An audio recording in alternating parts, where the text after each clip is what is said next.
here on site on location at LeMoyne College for another episode of the Dolphin Dive, which you'll only find here on Wake Up Call with Dan Tortora and all of our channels. Very happy to be here with LeMoyne College in this Multimedia Marketing Partnership, and I'm happy that my guest today is Emily Yancone from the women's volleyball team right here on site at LeMoyne. So Emily, first and foremost, welcome. Thank you so much. So for you, your story with LeMoyne started where? Where do you feel that first piece was that helped get you here? Yeah, so I went to a school in Rochester, New York, and I knew I wanted to stay somewhere semi-local. So LeMoyne was a perfect distance away from me, like an hour and a half, and I really wanted that small school atmosphere, and that's what really drove me here, because the community here is just, it has a perfect combination between, it's a nice college atmosphere, but also it's small enough where you get to know your friends, you get to know your teammates and your teachers, and it's very in-person kind of atmosphere, which I really like. That's really the main reason why I chose the school. So you wanted that to be where you're essentially not a number, but you're a name. Yes. Big 100%. enough, but small enough that people know who you are when you walk around. Yes, 100%. And I think our coaches and our teachers do a really great job of emphasizing that and making sure that you know that you are a special person in this community. How do you feel special and appreciated here at LeMoyne?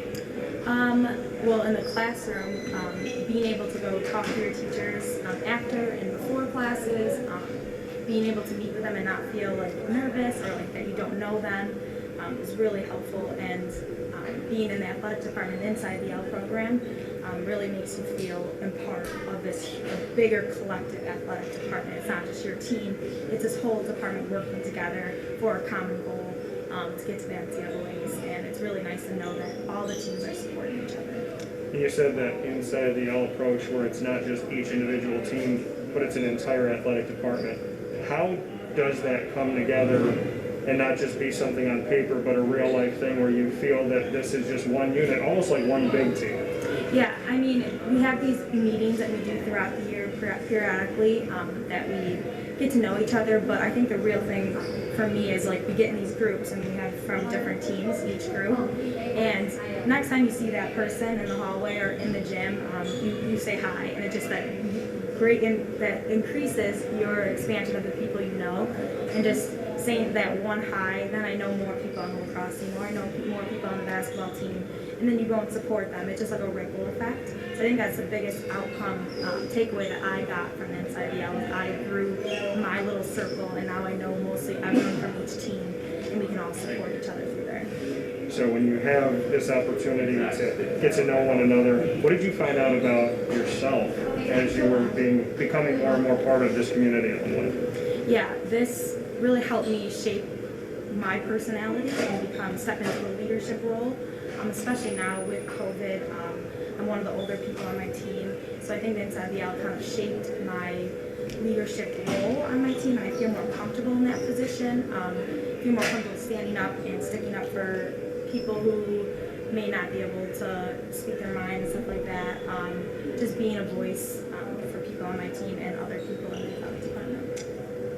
In the last episode of the Dolphin Dive, I spoke with Bryant Perdomo, and he wanted to talk about food a lot. You come from the Rochester area, the home of the garbage plate. Is there a perfect place to get the garbage plate in Rochester? McTahoe's. That's the original best place to go. It's over 100 years old, right? Yeah, I think so. Oh, it's been there forever. It's so good. So is that a go-to for you, or is that kind of like once a year and that's it? Usually when my friends, now that we're all in college, when we come back, we'll always go get a plate because it's like a tradition. We come home, but they're a lot. You can't get them. You can't get them every week. What do you put on it? What is your perfect? You got the mac salad and the home fries.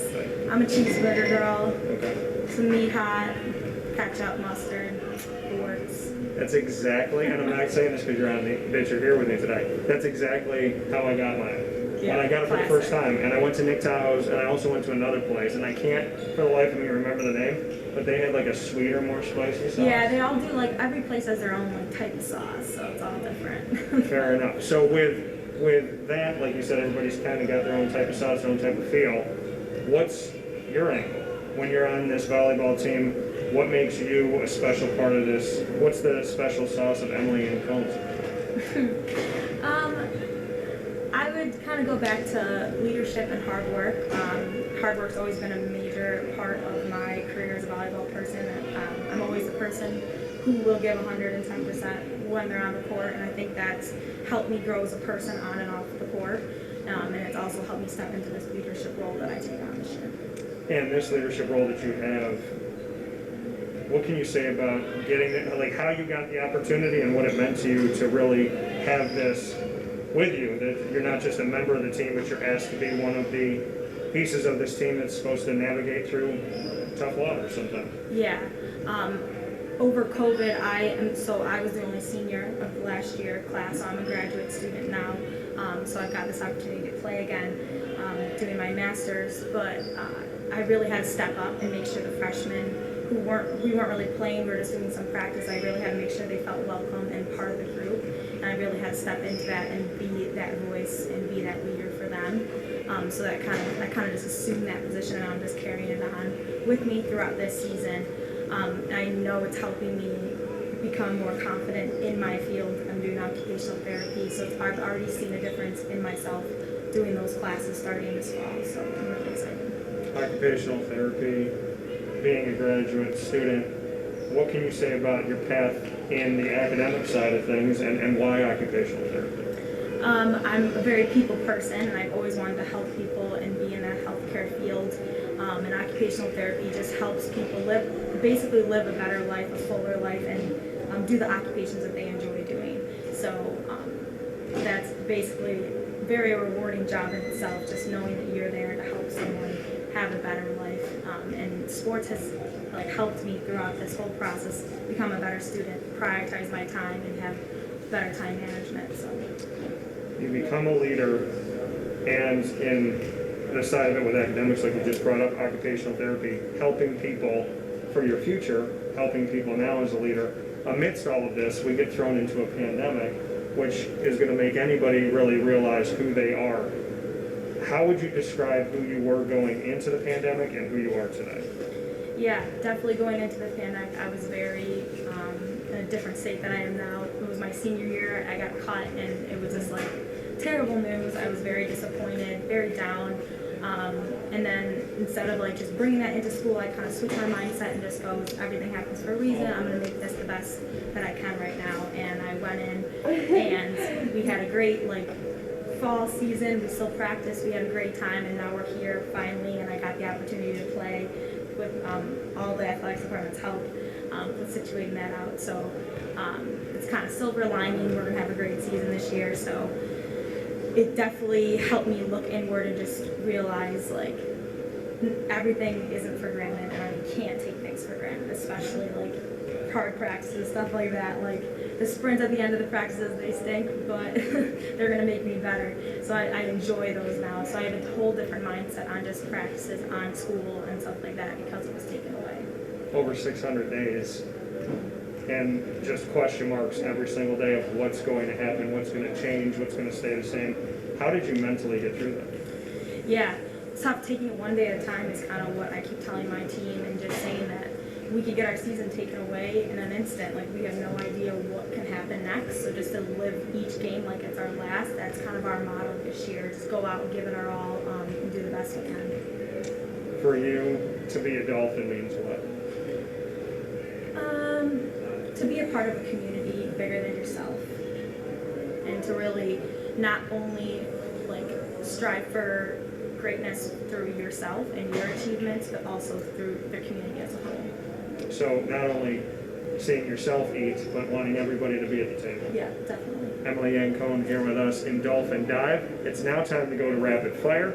2 questions apiece. And as I said in the last Dolphin Dive, I don't know any broadcasters that allow themselves to be interviewed, but I like to be different. And for some odd reason, I enjoy being on the hot seat. I don't know, maybe it's because I grew up with Italian and Hispanic, and we're just used to putting each other on the hot seat at family occasions. So Emily's going to ask me to, I will ask her to, and as we keep that spirit of fairness, I will let you go first. All right. How about your all-time favorite movie? Oh, that's so tough. It's tough because I love movies, and I did screenwriting in college, and that's something that I want to do in real life. I want to screenwrite. So I would say if I had to pick my favorite all-time movie, I don't know why. Well, I know why it is. I love The Comedian, but Liar Liar with Jim Carrey is one of the greatest movies ever made, and I know it from start to finish. I would also say Robin Williams' Mrs. Doubtfire. Oh, that's a classic. That's a good one. Okay, so let's keep with that. I'm going to stay with entertainment. Okay. Your favorite song that you could play every single day and not get sick of? Favorite song? I listen to a lot of music. I don't know. I'm gonna go with Dancing Queen from ABBA. It always makes me in a better mood, that song. Yeah. There was a wrong answer to that, and it was Girls Just Want to Have Fun, for those of you out there. So that's the one I cannot listen to ever for the rest of my life, but Dancing Queen is okay. Yeah, that's a good one. What's your last one?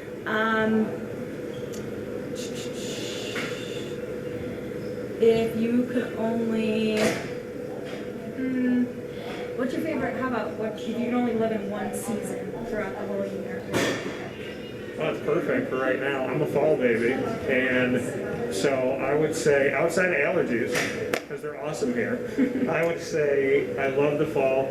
I love pumpkins. I mean, I grew up with I don't like around Halloween because I'm October 21st. So, 10 days before Halloween. And so I love pumpkins. I love the leaves. I can live in high 60s, low 70s, that weather for the rest of my life. So I'm going to pick the fall. And it's sunny, and it's not snowing. Yeah. So we'll say fall. Yeah. My final one for you is, if we made a story about your life and we made it into a movie, what actress would you want to play you and why? That's a good question. Probably Abigail Adams. I love her. Every movie that she does, she's one of my favorite actresses. Okay, Abigail Adams. And she really doesn't relate to anything in my life, but she's my favorite actress. So. Well, she started little, and yeah, she's pretty awesome. All right, fair enough. So coming to you at some point in life, Abigail Adams playing Emily Yancone. So for the volleyball team and for this episode of Dolphin Dive, we thank you for watching. Emily, thanks for being part of it. Thank you so much. Appreciate it.